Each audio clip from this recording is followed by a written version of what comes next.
Hello, thanks for tuning in.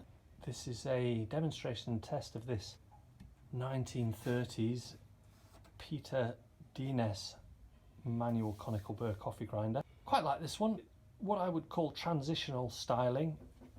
Still got some curves and these overhangs which are more reminiscent of the earlier grinders, as is that crank with the flowing lines there, but still moving towards the more box-like grinders of the later 30s and then into the 50s, 60s.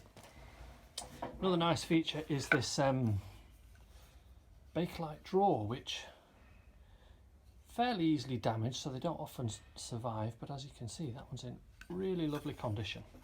Don't know the model number. I'll keep researching that and I'll post it in the description if I find anything. And the test is, as it always is, we're going to grind 7 grams of coffee beans on the grinder's finest setting. So we just adjust the grinder inside there. A bit too tight, slacken it off a little bit. There we go, just touching, but not really labouring. So let's see how it does.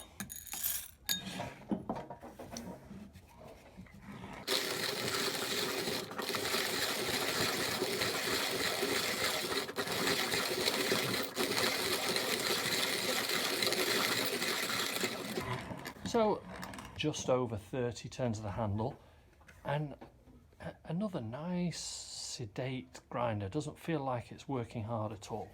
Feels like it just wants to grind. Let's look at the grind again. Classic, consistent, fine grind. So I'd have no hesitation recommending this for any coffee maker.